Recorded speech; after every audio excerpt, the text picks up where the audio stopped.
I'll start on this cervical cancer elimination initiative concepts and target. And then thank you for inviting for this particular important webinar. I know this is the 11th webinar is conducting by WHO Country Office, Myanmar.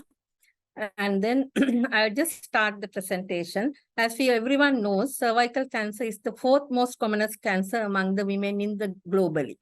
And it's almost like 600,000 new cases and almost 350,000 deaths in 2020. These all are estimates.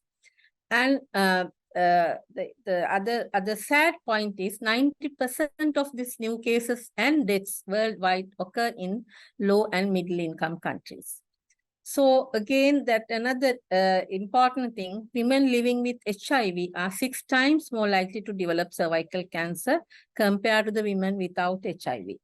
And also, if you take about Southeast Asia region, that is 11 countries, including Myanmar, in our region, this is the third most commonest cancer. And then also, we are contributing for the 32% of the global cervical cancer burden and 34% of the global deaths. In 2020, we have almost 200,000 new cases and almost 115,000 deaths as estimated. So then it's not really, it's really more than maternal deaths in our region. That does not mean we have to underestimate maternal deaths, but yet the women who survive during the pregnancy and because of the advantages and then also advancement of the maternal care, if they should not die in cervical cancer in their 40s or 50s. So if you look at about all our region, so we can see that no countries escape. This blue bar is the standardized incidence rate. These are all estimates. You can see some countries is quite high. And then also Indonesia, Maldives, and Myanmar and Thailand. And then red bar is age standardized mortality rate. So you can see that is no countries escape. And then this is Myanmar data. These are all estimates. And then incidence is 25, and then also the death is 16 per 100,000. And if you look at about what is this cervical cancer, as we know, where is this cervix? Cervix is the neck of this uterus, is somewhere here, and then somewhere here, cervix. So this is the cancer in the cervix of the uterus or a neck of the uterus. And then the other important fact about cervical cancer is almost all cervical cancer is due to the infection of human papilloma virus. Human papilloma virus is transmitted through sexual contacts. And then so there are 200 types of HPV viruses. Out of that, mainly 2 types mainly cause the cervical cancer. Each infection of HPV does not cause cervical cancer. And also, that's what in the 4th point, that all HPV infections does not progress to the cervical cancer. Majority settle within 2 years. So it's somewhere here that you get this cancer in a uterus, in the women's female reproductive tract. So I think this natural history of cervical cancer is really, I feel it's a fair cancer. Why is we say that it's a fair cancer? All cancers are not fair, but yet cervical cancer is a fair cancer. Because the reason is, if you get a HPV infection, if you like that, if you get HPV infection, usually between 10 to 20 years in the sexual contacts, and then they give enough time, like 10 to 15 years, this is a very slow progression to the pre-cancer state. And then pre-cancer state also, they start for a very long time, that blue bar. And then only it became the cancer. So that's what I said, it's they have given enough chance for us to prevent infection, as well as also to identify during the pre-cancer state and then treat it, that still is not a cancer, but yet even in the cancer also you can identify in the early stage, can treat. But this red, when you become the cancer, it's not very easy, but yet these 2 stages, it's definitely 100%, almost 100% preventable cancer. That's what I said, that it's a fair cancer, but if you act correctly and then on time, it can be completely prevented and treated in the pre-cancer stage. So that's important to understand. And then also how this patient presents. It's really that most of the cancer does not have symptoms till late. but they can be present with the vaginal bleeding after the sexual intercourse, or maybe intermenstrual bleeding between 2 cycles of the menstruation, and then also postmenopausal bleeding, or irregular bleeding, or maybe low back pain. But most of the women may not have anything of these things. They may present in a very advanced stage if you don't identify it during the precancer stage. Precancer stage, most of the time, they don't have any symptoms. That's why the screening is extremely important. So what is the WHO's drive? This is our Director General, Dr. Tedros.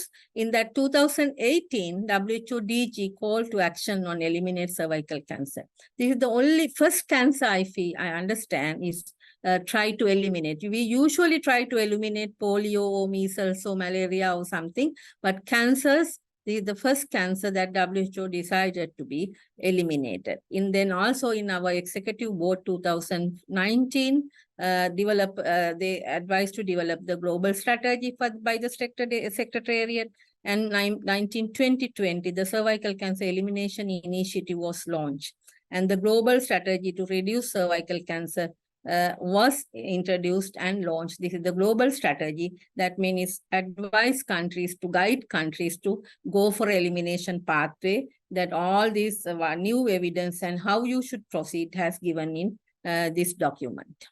So this again, we will see that cervical cancer elimination, you can see that life course approach in controlling of cervical cancer, that this is, as I mentioned earlier, so this first that you get in a HPV infection between 9 to 15. So this is the HPV infection, that is a red bar, red chart. And then you can prevent here that people should not get HPV infection. How can they do? So then there is a vaccine available, HPV vaccination before the 15 years of age.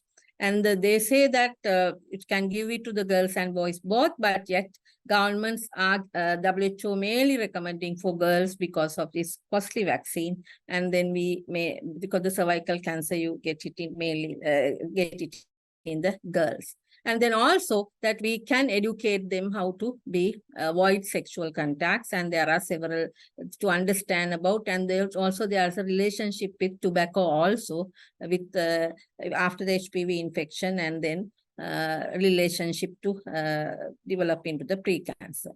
Then when after this, if they get the cervical HPV infection, then there's enough time they give till about 10 to 15 years for us to in a pre-cancerous stage to identify.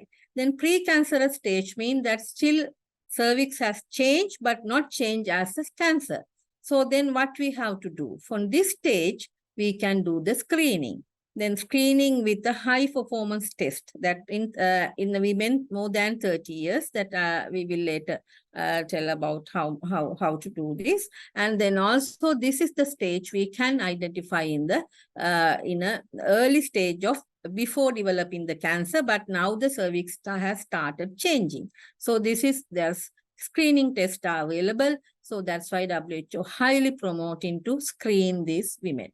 And then if you passed even that stage also, if you couldn't do it, and then later then it's a tertiary prevention, mean that the already women got the cancer, and then we have to do the surgery, radiotherapy and chemotherapy and palliative care for a advanced invasive stage of cancers. But it's not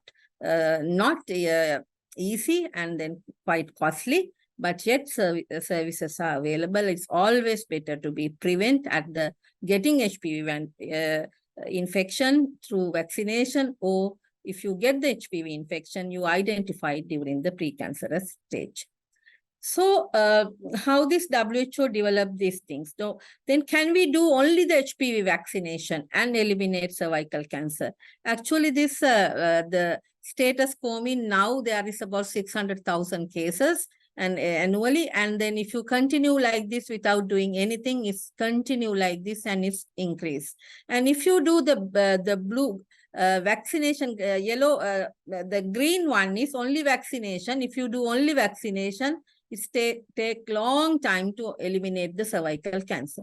But if you do vaccination with one dose of one-time screening, then also it can eliminate before only vaccination. But then if you do two screening, 2 times screening in the women, and then also vaccination, then you can eliminate more before that. So that's why then we have to do all these 3 pillars together. Then I'll explain what are these 3 pillars. So we are planning through this global strategy, governments are motivated to eliminate cervical cancer. Then this strategy provide governments the guidance, then how you should move into the elimination process. In an elimination mean, we cannot take it, cervical cancer, we cannot bring down to 0 cases. So elimination mean less than 4 cases per 100,000 women. So less than 4 cases per 100,000 women, we say it's elimination. So if you want to reach this less than 4,000 cases per 100,000 women, so we have to achieve this 90, 70, 90 target. These are the 2030 interim target of 90, 70, 90. What are these 90, 70, 90? That mean in 2030, 90% of girls fully vaccinated with HPV vaccine by 15 years of age. This is extremely important. Before they get sexual HPV infection, you have to be vaccinated. And then if you, then the women, 70% of women screened with the high performance test by 35 and 45 years of age, 2 times, not only 1 time in the lifetime. And 70% of the women should screen with the high performance test. And also 90% of the women identified with cervical disease, that means the pre-cancer or cancer, receive treatment and care. So if you achieve this 90, 70, 90 target in 2030, we can reach the less than 4 cases per 100,000 women, at least in the end of the century. So then this is again a SDG target of 3.4, 33 point reduction in mortality from NCD, because it's a NCD, non-communicable disease. So then what we are doing, so this is the global situation. What WHO Southeast Asia region, where the Myanmar also included, what support and what are the things we used to do. Our regional director, she's Dr. Poonam Ketrapal Singh. She's very much committed to cervical cancer elimination. So the cervical cancer elimination is a regional flagship priority of her. She has 8 flagship priorities, and then out of that, the NCD is so 1 priority, cervical cancer comes under that. There are several resolutions, and then also cervical cancer agenda was discussed in the high level of our governing bodies, that is a regional committee, in 2 times after 2019, that 2019 and 2022 is a technical agenda, and discussed with all ministers are participating in this particular meeting, and then it's a high level WHO meeting. This was the agenda item. So then what we do for the countries? So in the regional level, our regional implementation approach includes strategic guidance. We provide the strategic guidance, engagement with countries, regional resolutions, technical tools, and capacity building in countries.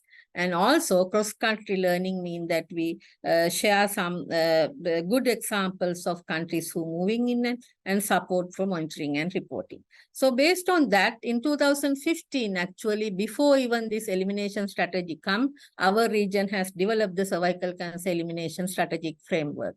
In 2021, we are the second region is developed the regional implementation framework for elimination of cervical cancer as a public health problem based on the global strategy. So this document has given all the governments and also whatever the people who want to work on cervical cancer elimination, how they should proceed on it.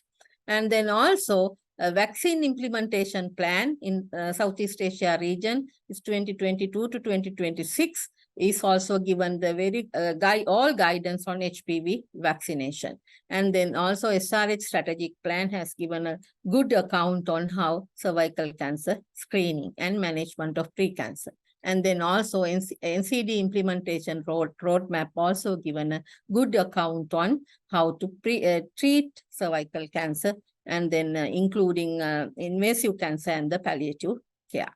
So this is the way we are working with the government. So if you look at about cervical cancer HPV vaccination, So 7 out of 11 countries in our region has started HPV vaccination. You can see that in 6 countries, they are already in the Bhutan, Indonesia, Sri Lanka, and Thailand.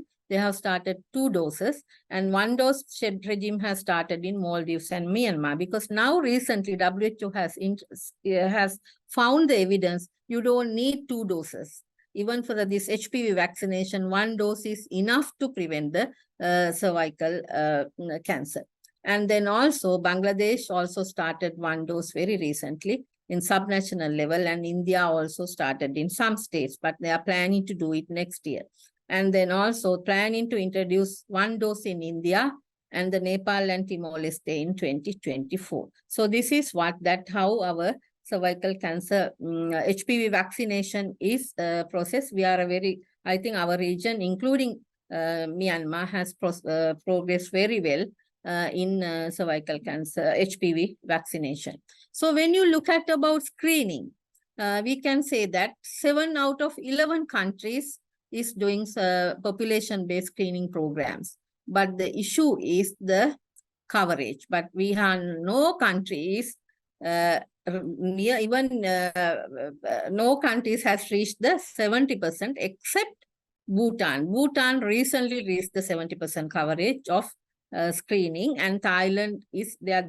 These are the 2 countries using HPV DNA as a screening test. This is the recommended screening test, and all other countries they are using different methods. But yet, even the coverage is not very high.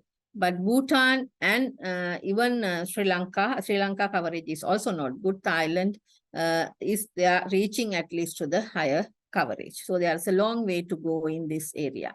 And then management of pre-cancers, that we need to reach 90%.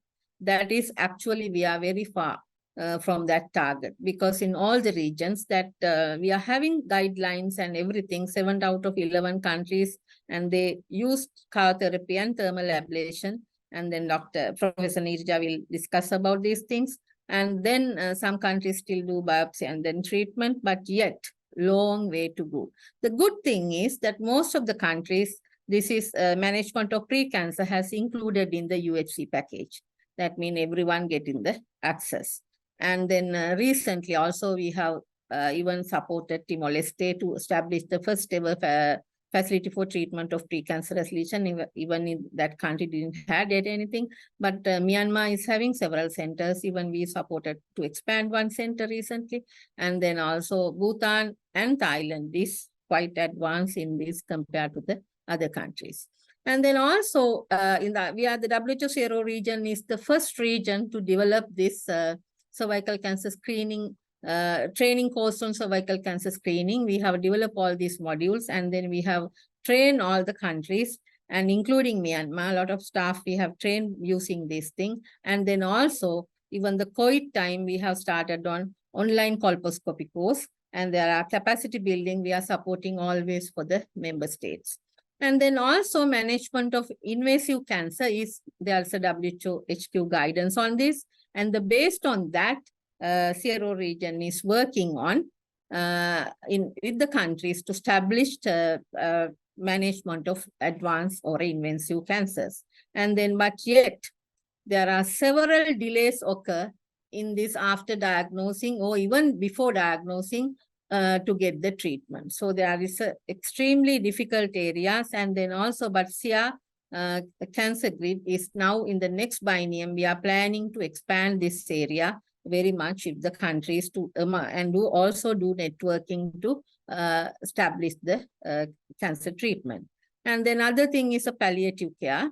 And the palliative care, if the person is having invasive cancer and the last stage of this, and the PHC and community-based palliative care is expanding in our region, with the NCD department is heading this in management of invasive cancer and the palliative care. So they are working with countries, even including Myanmar. So this palliative care, but again, area that need to be improved. So then what are the challenges we are having? In cervical cancer elimination, we are having challenges. What are at community level? we are having lack of awareness and poor health-seeking behavior of women. Because most of the time, this pap smear or whatever HPV DNA screening, then there are a lot of stigma, and then also they don't want to go for the things, traditional beliefs, norms, everything. The prevent they are going for a screening. That's the one reason we have a very low coverage of screening. And the other thing is that health system problem. Inadequate budgetary allocation for these things, because HPV vaccination and then also HPV testing is quite expensive. Then lack of coordination among all three departments, because the cancer coming under the NCD and the screening coming under the reproductive health and the vaccination coming under the EPI. So all these people have to be coordinate very well. And then also lack of competencies on management of pre-cancers. And then the most important thing is we don't have data to understand whether we are progressing or whether at what level we are. And then also the global vaccine shortage and the price is also a problem for HPV vaccination. And then, but now one dose regime is a game changer. It's a very good opportunity for the countries to move into the one dose. And then because WHO now say that enough evidence is there that one dose is enough to prevent the cervical cancer, one dose of HPV vaccination. And then the available screening pap smear and the VIA are complex to administer. And simple methods such as HPV DNA are too expensive to afford. So this is again an area. And then also competencies for management of precancerous lesions. And then at last, so we have around 7 more years to achieve the 90-70-90 target. It's not much. Then we have to achieve the high coverage of HPV vaccination and must be attained and sustained. And the remaining countries need to introduce the HPV vaccine without delay. And the screening programs need to be adapted to the new HPV testing and scale up in a phased manner. This is again extremely important area. Only 2 countries in the region has only moved into the HPV DNA testing. And then also diagnosis and treatment of cervical cancer, including palliative care, must be strengthened. So this area also needs a lot of improvement. And the cancer registries are essential for obtaining the reliable data. Now we are working on estimates, but we need the exact data to work on the program. So at last, I want to say that cervical cancer is a preventable disease.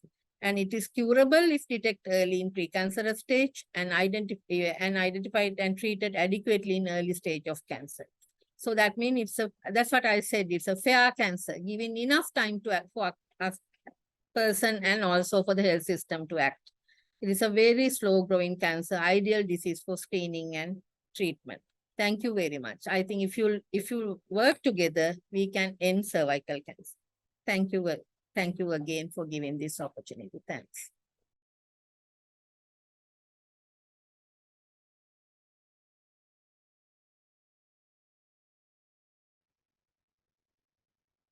Okay, so thank you very much.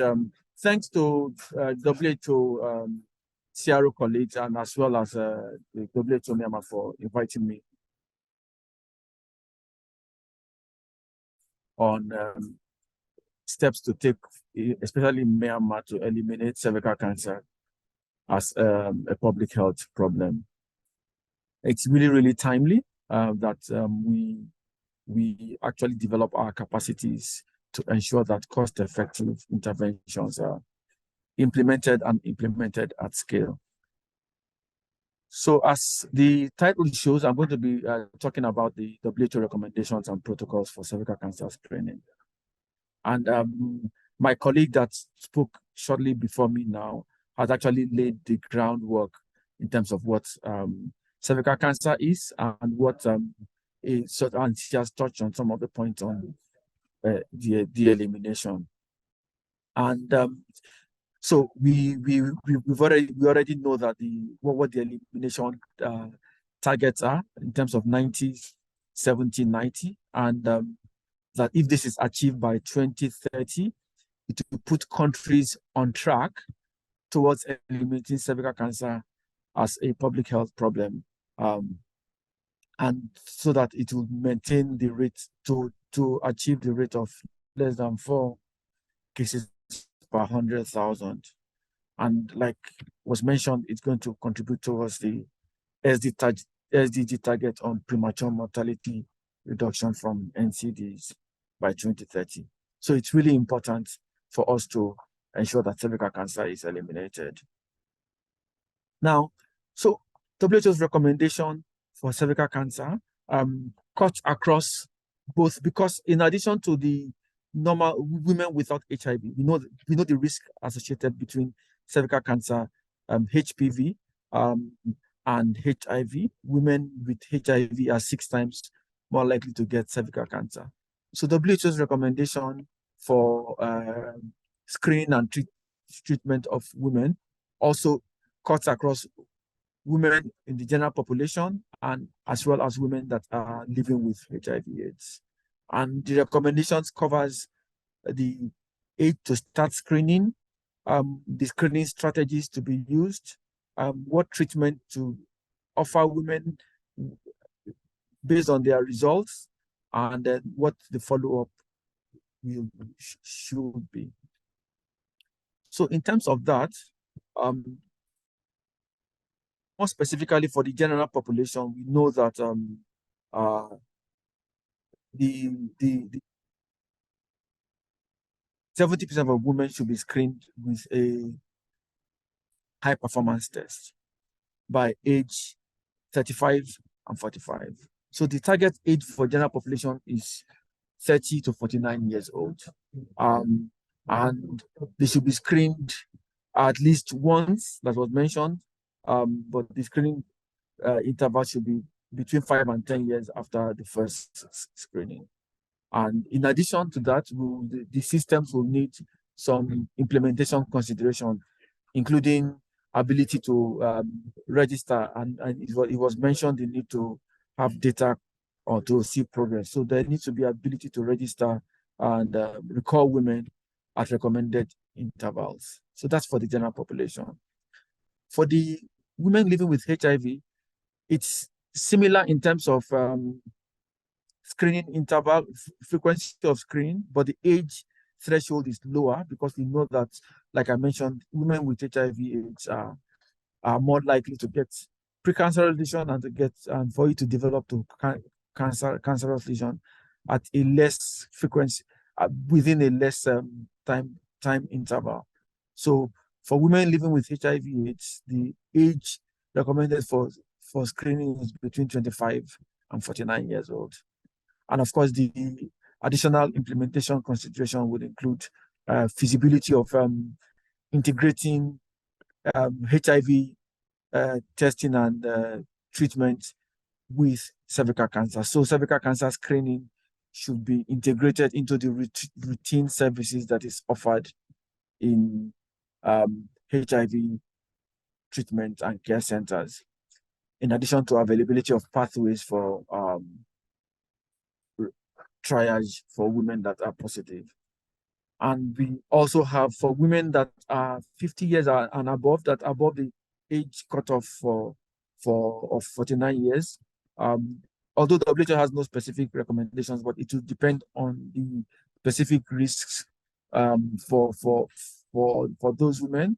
And also there needs to be availability of appropriate investigation and treatment for what's to be done for women that are 50 years and above if they are positive for HPV. So that's in terms of the screening age. Now, so this summarizes what the priorities are for women living with HIV and those that are HIV negative. Once a decision is made to screen, whatever screening method is used, when it's done, whether it is screen and treat or screen, triage and treat, the best practice is to treat as soon as possible. And when we say as soon as possible, it should be within up to 6 months to reduce the risk of loss to follow-up. For women that are pregnant, it is advised that you defer, that are positive and pregnant, it's advised that treatment is deferred until after pregnancy. That would be ideal. And for those that are screen positive, but return for treatment after 6 months, that is outside that period, the advice is for them to be reassessed because before initiating treatment, because the situation would have changed. It might have the precancerous lesions might no longer be amenable to treatment for precancerous lesions, or it might have advanced further. So this is in terms of what to use to screen. Like I mentioned, WHO recommends the use of high performance screening tests, and the high performance screening test will include HPV DNA tests. The strategies to be used to screening and will include screen and treat, in which case the women are treated almost immediately, or screen, triage, and treat for the general population. They both has its advantages and it also has its disadvantages, but these are the strategies for screening for women that are in the general population. For those that are HIV positive, the advice is to screen, triage, and treat.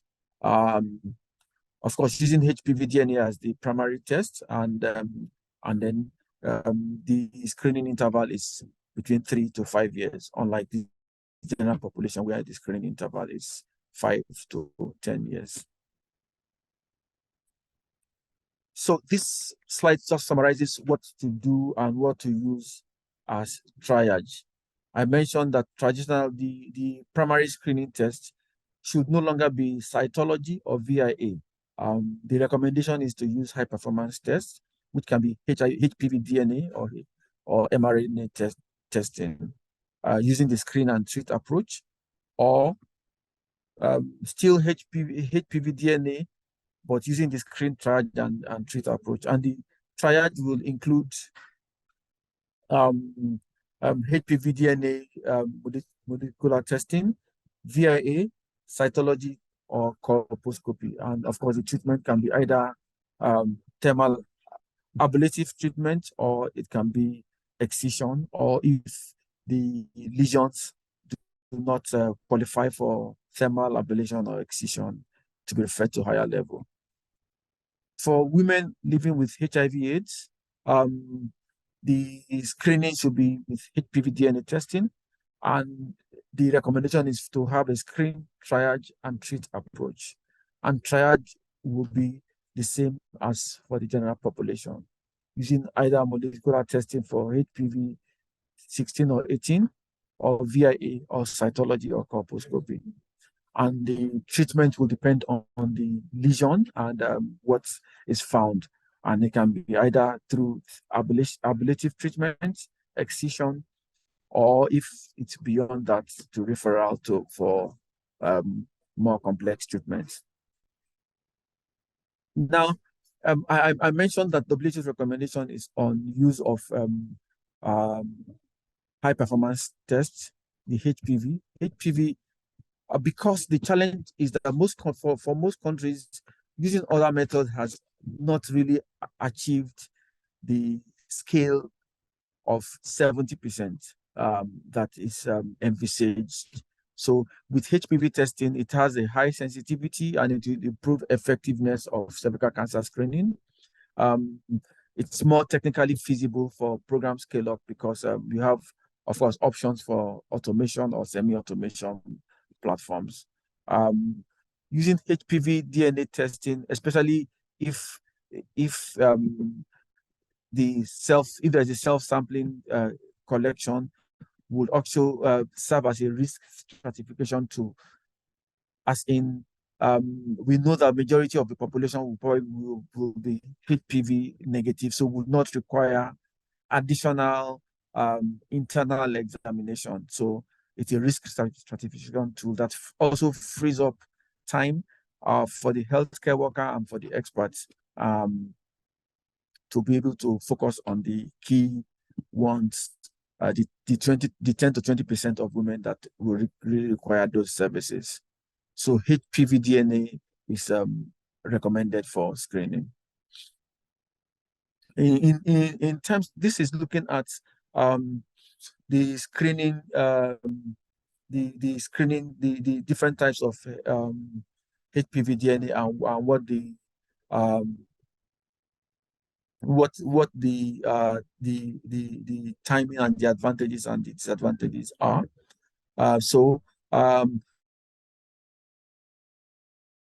Signal application of HPV, those are the types of assays, as well as the mRNA.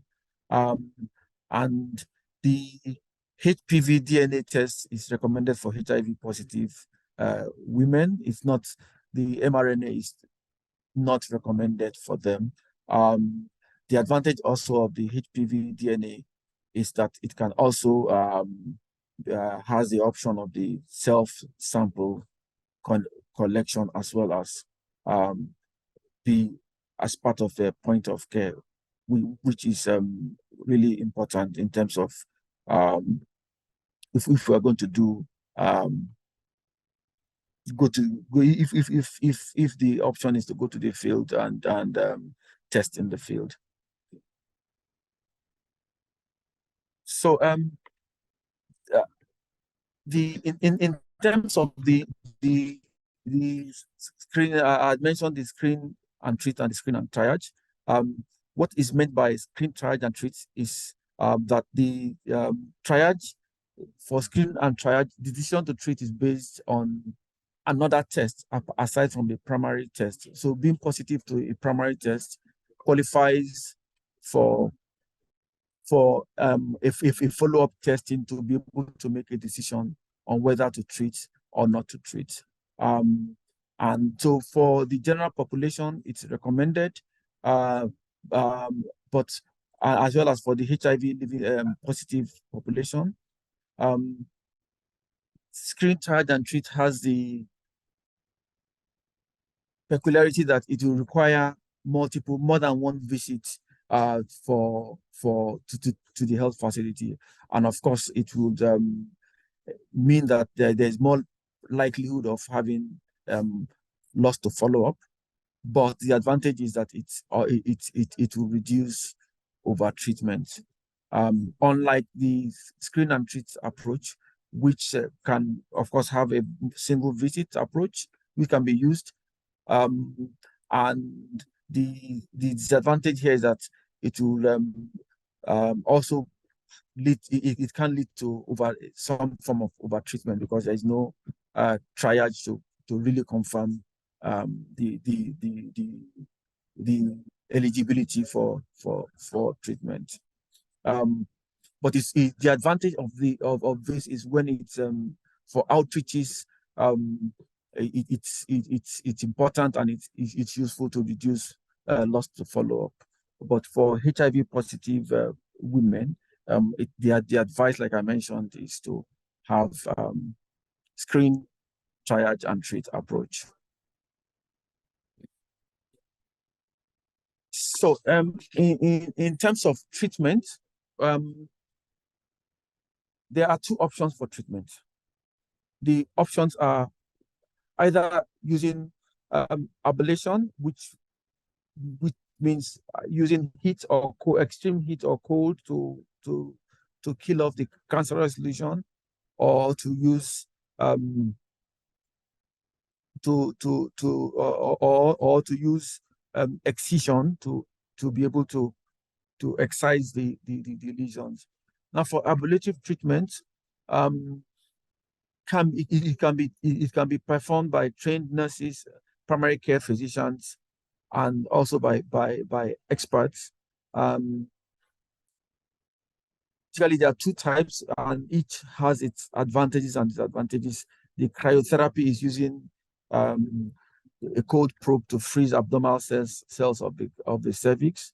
The disadvantage of cryotherapy is the bulkiness and the supply chain, the need for supply chain for carbon dioxide or nitrous oxide.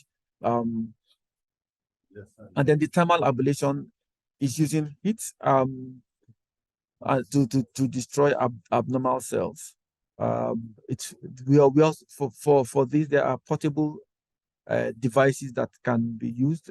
So there are portable devices, and it can facilitate screen and treat strategy approach because of its portability. It can be carried to the field to use during outreach screening. Of course, the second modality of treatment, like I mentioned, is the excision, and the excision will include things like large loop excision of the transformation zone, and it is typically performed not by the primary care physician or by the nurses, but by trained specialists, including gynecologists. The facilities would need to be linked to a primary screening site so as to ensure that women that actually need this are able to get this are able to get these services. So it's important that this is also linked. My previous speaker had mentioned the WHO support to in terms of policy and program implementation in CRO and specifically for Myanmar. So I wouldn't pay a lot of attention on this, but the slides are available to share with you. So thank you, and these are all the resources that WHO has available, and I've put also the links to these resources in my slides, and I'm happy to take questions after this. Thank you very much. Over.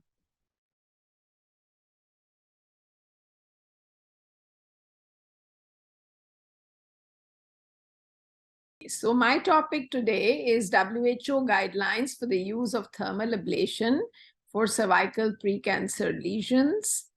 And I will here be discussing about the principles of ablative therapy, the eligibility criteria, what are the recommendations, what are the evidence we have for the recommendations. And I will also show a small video about how this procedure is to be done. So if we see the treatment of cervical intraepithelial neoplasia, what we term it as CIN, the treatment methods can be broadly classified as the ablative method and the excisional method. The ablative method, which we have been using in the past, has been cryotherapy, and the newer one, which is available to us now, is the thermal ablation. For excision, you may have heard about the LEAP and the conization, but that is not the topic for today. Today, we are focusing on the ablative method. So when we see the cervix, we must understand that there are a lot of crypts because the glands are folding in underneath the surface. And these crypts can be as deep as 5 to 6 millimeters. So the ablative treatment must destroy 7 to 8 millimeters to ensure the complete clearance of the disease. So the probe is applied to the cervix and it gives the energy in all directions. So the thermal ablators come in two models. One is the desktop model, which was the earlier one. There was a choice of 4 probes, though you don't need necessarily 4 probes, and 2 probes can be more than sufficient. And then you have this battery-operated portable model, which has now been developed by 2 or 3 companies, which comes in a very neat box as you are seeing it on the right, which you are able to dismantle and put the probe handle, the battery pack. A spare battery pack is also provided. Then the choice of 4 probes comes automatically in this. If we compare the 2 methods of cryotherapy and thermal ablation, we know that both of these have been recommended by WHO for the histological confirmed CIN2-3, means biopsy proven, where there is a screen and treat strategy, which you have just heard about that in the previous talk. Both the procedures can be performed by the trained primary healthcare workers. They are so simple. And both can typically be performed without anesthesia because the cervix is very unique that it really responds in pain only for stretch, like the stretch in delivery. It does not respond to freezing, burning, cutting by the biopsy either. The initial cost of thermal ablation and cryotherapy units is often similar. Then what are the differences? For cryotherapy, it needs a refrigerated gas, nitrous oxide or carbon dioxide. And these containers can be bulky and heavy to transport. There can be supply issues in some LMICs. A frequent refilling and transport is costly. For cryo, we normally recommend the double freeze, means freeze for 3 minutes, thaw for 5 minutes, freeze for 3 minutes again. And even in the thawing, there is destruction. And multiple applications are not recommended, so it's only for that lesion which can be covered by the single probe. In contrast, in the thermal ablation, you have the application of a reusable metallic probe which has been heated to 100 degrees C, leading to epithelial and stromal destruction. The device itself is lightweight, less than 2 kgs, easily portable, and the treatment time is shorter because a 20 to 40 second application, less than a minute, is enough. And multiple applications are possible in the larger lesions. Eligibility for ablative therapy. Someone asked this question in the Q&A box also. This should be determined by colposcopy if you have it, or by VI if you don't, which of course, as you know, is naked eye examination of the cervix after applying a 3 to 5% acetic acid. Vinegar, household vinegar, is 5% acetic acid, but we normally recommend a freshly prepared one. The International Federation for Cervical Pathology and Colposcopy has classified the type of transformation zone to describe the extent of the lesion, extension to endocervix, if any, and feasibility of reaching the whole lesion with the probe. A type 1 TZ is completely ectocervical and fully visible. Type 2 is partially endocervical, but still you can see it by using an endocervical speculum or a forceps to open it up, like a clamp, something like that also. It may be shallow and within range of the ablative probe, or it may be beyond. The type 3 is definitely beyond. You can't see the squamocolumnar junction. It's out of view up in the endocervical canal. So women who screen positive, but there is no suspicion of invasive or glandular disease like adenocarcinoma in situ, will be considered eligible for ablative therapy if the transformation zone is fully visible, the whole lesion is visible, it's not extending to the endocervix or the vagina, the lesion is a type 1 transformation zone, or a type 2 where the probe tip will achieve complete ablation of the squamocolumnar junction epithelium, where it can reach the upper limit. Sometimes this squamocolumnar junction can be seen high up, but you can see that the probe tip would not reach it. So this is important. Additionally, if there are patients who have other symptoms like postcoital bleeding, postmenopausal bleeding, and they need proper evaluation, then they should probably not be treated without that being done. And if there is any suspicion of the invasion or the glandular disease, if the TZ is not fully visible, or it's a type 2 TZ where the SCJ is out of reach of the probe tip, they will not be considered eligible. So to look at the recommendations and the summary of the evidence, we have to see the implications with the viewpoint of the patient, the clinician, and the policymaker. And we can look at what does it mean to see a strong recommendation? What does it mean when we say a conditional recommendation? For patients, it means that if they see a strong recommendation, means most individuals in this situation would want this recommended course. Only a few will say no. Formal decision aids are not likely to be needed to help individuals make decisions consistent with their values and preferences. But conditional means the majority of individuals would want suggested course, but many would not. For clinicians, what does a strong recommendation mean? It means most individuals should receive the recommended course. Adherence to this recommendation according to the guidelines could even be used as a quality criterion or a performance indicator. But if it's a conditional recommendation, the clinicians should recognize that different choices will be appropriate for each individual, and they must help the individual to reach a management decision which is consistent with their values and preferences.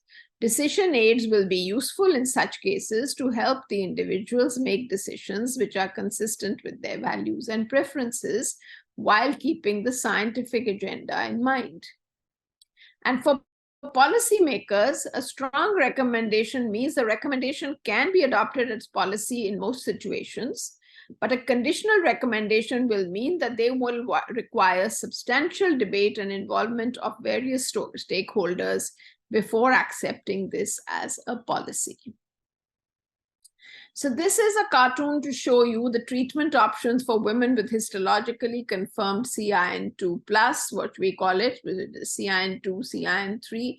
If they have the histologically confirmed and they fulfill the eligibility criteria for ablation, they can have a thermal ablation or a cryotherapy, and such patients could also have the large loop excision.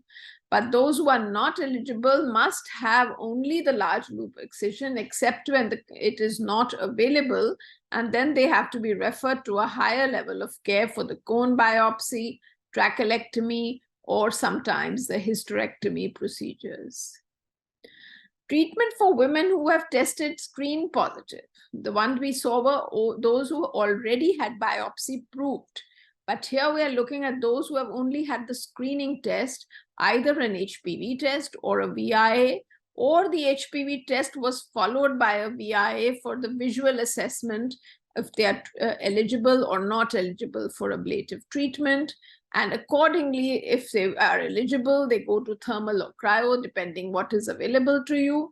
If they are not eligible, they go to the LETs. So let us look at these 6 recommendations one by one.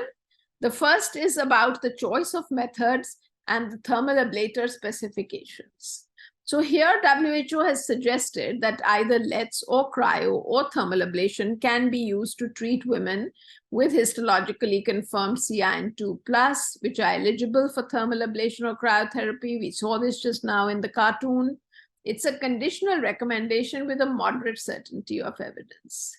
As a recommendation 1B, it is suggested to use a temperature of 100 degrees centigrade minimum for a period of 20 to 30 seconds per application, and using as many applications as needed to cover the entire TZ in overlapping fields.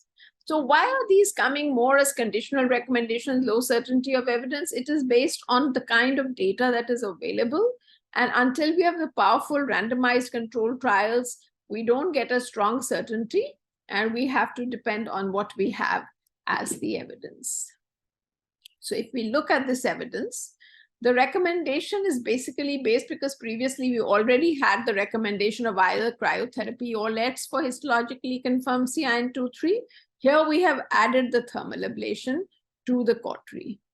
We know that the benefits of LETs may be greater than cryotherapy because you will be excising a larger portion, but the harms may be similar. Similar proportion of women are cured when treated with thermal ablation, about 91%, cryotherapy 92%. There is very little evidence about the 2 probe versus the 1 probe. As I mentioned, there will be a flat probe and the one with the nipple more than enough.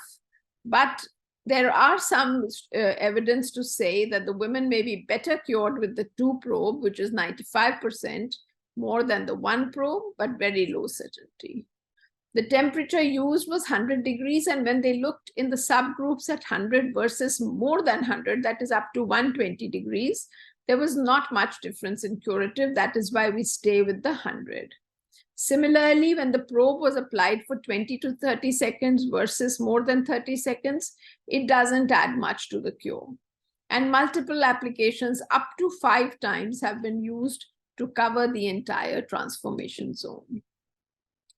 Regarding the harms, Overall, there are trivial differences between the benefits and harms of the two techniques of thermal ablation and cryotherapy. Little or no difference in major infections.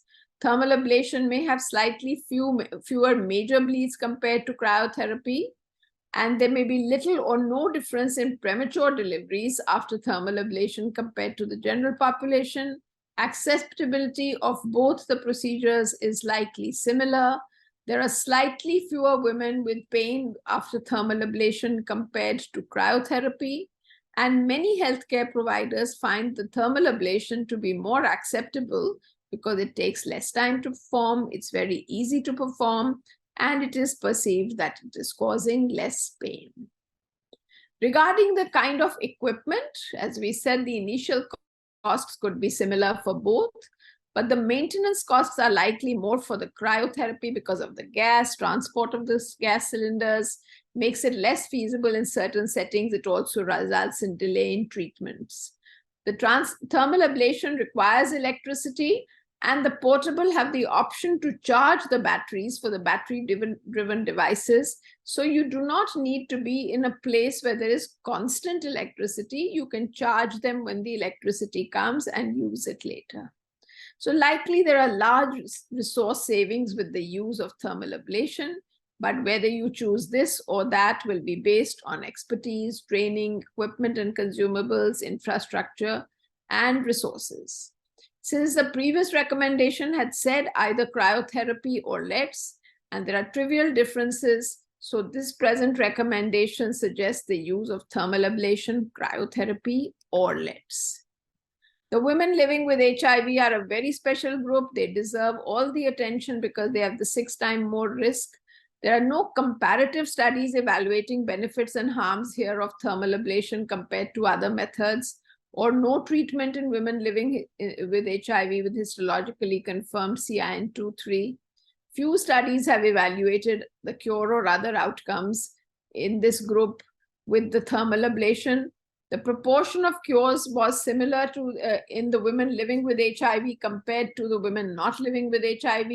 So given that the benefits and harms are similar in the women not living with HIV, it is presumed that the benefits and harms between the two treatments in women who do have HIV will be likely similar. And since cure is lower in women living with HIV compared to women who do not have HIV, the follow-up is very important, especially after ablative treatment.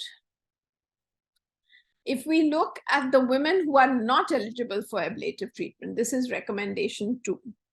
Here, in exceptional conditions, when LETs is not available, for those women who have histologically confirmed CIN2+ or not eligible for ablative therapy, WHO does recommend the alternative treatment. We saw this in the cartoon already. We can refer them to a higher level of care dependent on the skills and resources available for a cone, trachelectomy, hysterectomy.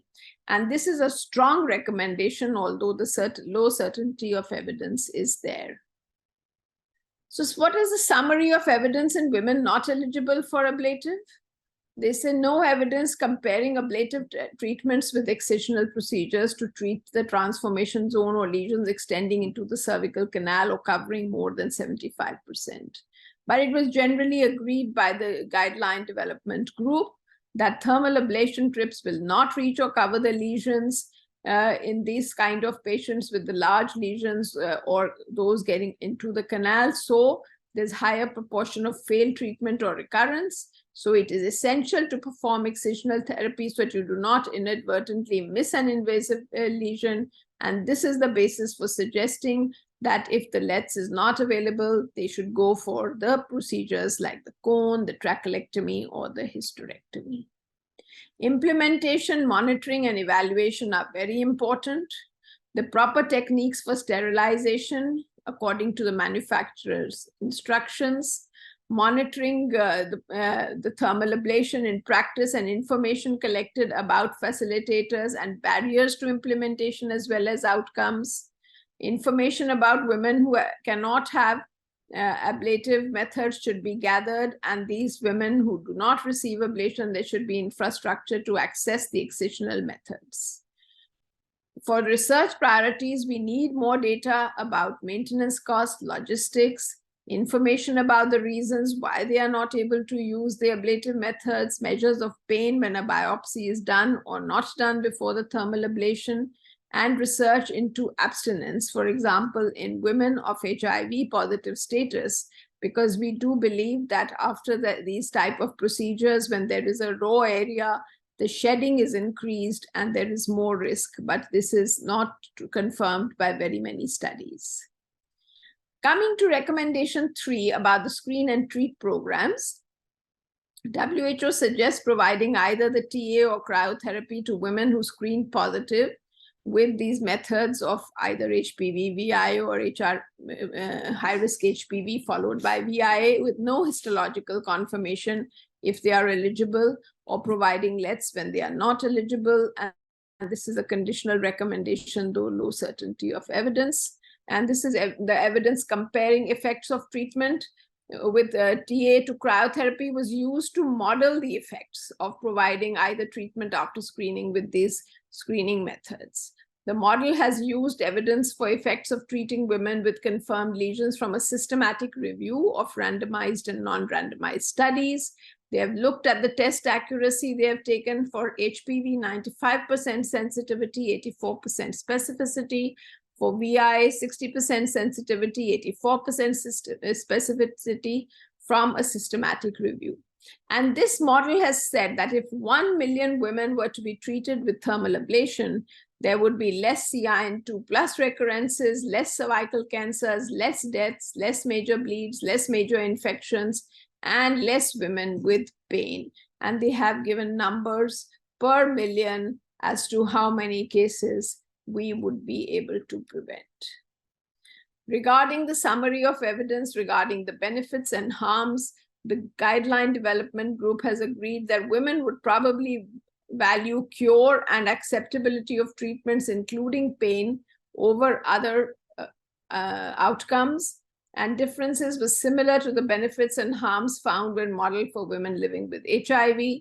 So they agree that better resource use, feasibility, and accessibility seen with programs with those who have a biopsy-proved CIN2+ would be applicable to the screen and treat programs as well.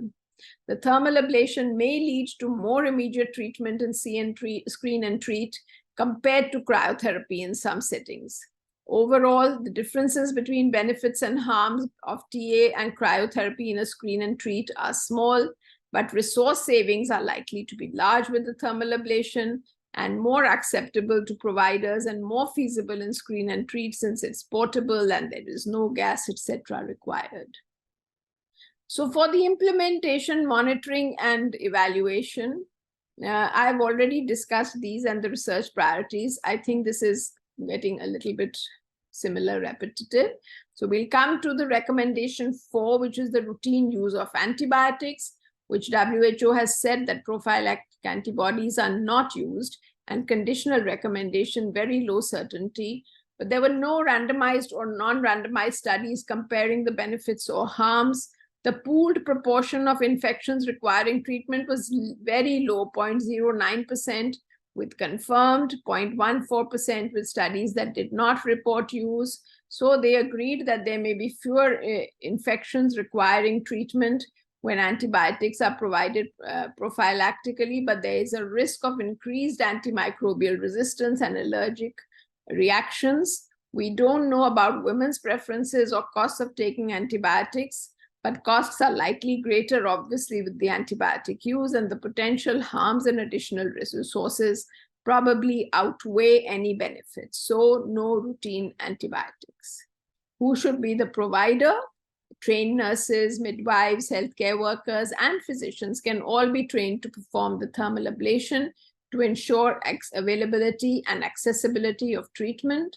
It's a conditional recommendation with very low certainty, but the differences in benefits and harms which were seen, there was no trial actually comparing TA between different levels of healthcare professionals. But in different studies, different type of people have done it: colposcopists, gynecologists, physicians, non-physicians. And so they have seen little to no difference in the proportion of women who are going to be cured or with major bleeding or infections. In fact, major bleeding was a little bit more when provided by physician than by non-physician. Infections also a little bit more, but there could be a bias that the more difficult cases are being assigned to the physician also. Again, with pain, they found the non-physicians providers were having less pain in the women. There was no data for premature. So it was agreed that trained nurses or health workers can provide it. The costs would be less, and it would also increase the availability and accessibility and reduce delays in treatment. And last recommendation about the treatment of recurrences, that where LETS is available and accessible, and if they are going to test positive after the prior thermal ablation or cryotherapy, then we should offer them the LETS. But if the LETS is unavailable or inaccessible, thermal ablation or cryotherapy is better than no treatment. This is a strong recommendation, although it's a low certainty of evidence, because there are no studies actually comparing the two strategies, but it has been seen that there was a fairly high treatment rate, cure rate. 34 out of 40 women were cured when retreated with thermal ablation, that's 85%. And it was seen that about 74% who were previously treated with cryotherapy were cured, and 92% of women retreated with conization were cured. So overall, there are uncertain effects, but given the paucity of evidence, it is agreed that recommendation for LETS would be consistent with a previously published recommendation that you offer LETS to women who screen positive after prior treatment with cryotherapy.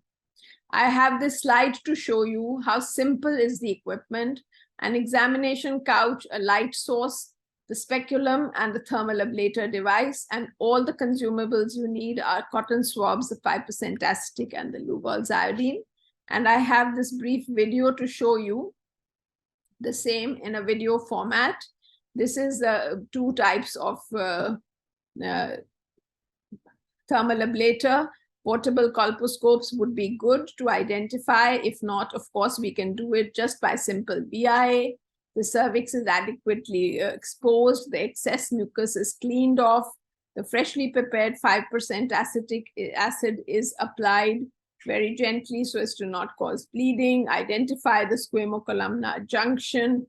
That tells you now which this is the new squamocolumnar. The old is outside this. That's the transformation zone. Look for the lesion. Use the swab stick to manipulate the cervix a little bit. You can use a condom around the speculum if it's got lax vagina. Applying the Lugol's iodine has a dual benefit. It provides some degree of antisepsis, as well as that it delineates the lesion very, very well. So this is a good thing. If you and then you take the battery operated thermal ablator and you see whether the battery is charged or not by switching on the button, and then the heating begins. You see here now the battery, you can see, is charged, and then the heating begins, and the fourth thing comes, and you see that it is fully heated to 100 degrees, and you go in carefully, and you see that switch on the power button to get the heating going, and you get the 100 degrees. And then you have the timer. So at 20 seconds, it switches off immediately. If it has got cooled off, it was to be heated again. And then you get the multiple applications if needed to cover the entire thing. As I said, up to 5 applications have been used by many people. And only thing is you have to see, you see the bubbling, it shows that the heating is in progress.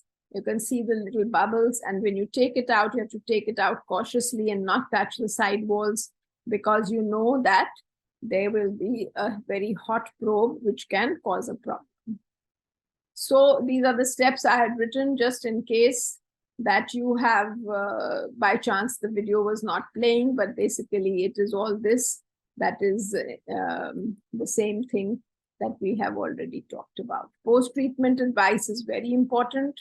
She should be told that she will have a clear or slightly blood-stained discharge for up to 2 to 4 weeks, and she should wear the sanitary pads if it is too much, and have adequate electrolyte intake. She should know the warning signs: foul smelling, purulent discharge, severe lower abdominal pain, especially if accompanied by fever or excessive vaginal bleeding more than the blood loss of menstruation. She should not have sexual intercourse for 4 weeks or till the watery discharge disappears. All women must follow up at 1 year. This is very important, and it's especially important for women living with HIV, or if they don't know the HIV status, but they are in an area which is high endemic for HIV. So I will just stop here. These are just few of the guidelines which we refer to, which have been brought out beautifully by WHO, and my compliments to WHO team who have helped us so much with so much information to carry out our work. So I'll stop my share here now.